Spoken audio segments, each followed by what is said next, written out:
Đây thấy chưa anh em nhá, đây nhá, có cái món gì nhá. Đây, ui rồi ếch này, con ếch cá ơi. Đấy, mở kia ra đi. Đấy. Cực kỳ nhiều luôn. Nhiều luôn. Hôm qua công lao của anh em mình, hai anh em mình. Đây. Cho nó lại đây. Đi mấy tiếng nhỉ? 2 tiếng, 3 tiếng không? 2 tiếng, 3 tiếng. Chín luôn là con này. Đây nha. Ok.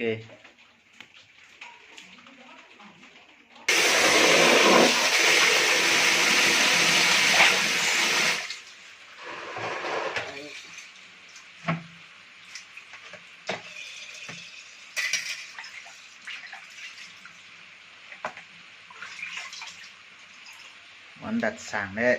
Sản đấy.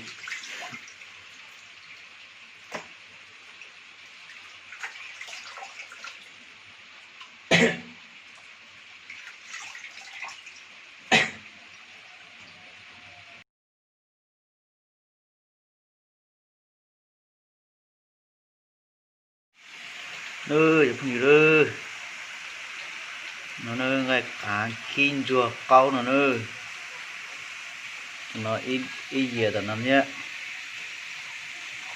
nó nơi nó cái chơi chó tàu đu thì thật cho nó nơi đọc sập lần nó nơi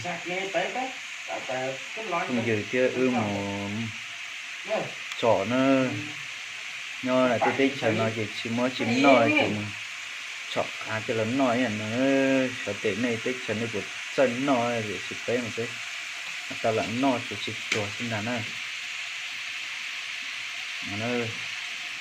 nó sẽ tộc đôi sẽ có do nó tộc đô có do nó sẽ tộc đô cái đầm này chờ chuột câu nè cái xe đi nó sẽ này để bên dưới ấy lìa ở tàu cho nó cũng mát cho thay cái xe đuổi nữa.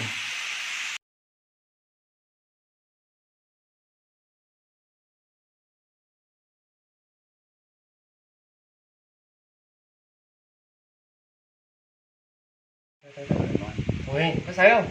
Có sấy đâu? Tới đi thế. Bà ảo đi, bà sấy đâu? Nó háo chắc lại cuốn tôi đi. Đó. Chỉ cuốn cho nó háo hiện phải đó. Đây. Ông đi biết lại ở đấy. Anh em cũng Tiếp toán nhấn. rượu này. Cứ mong có miếng nước lau sàn à. Ảo sấy ấy. Ok. Bác.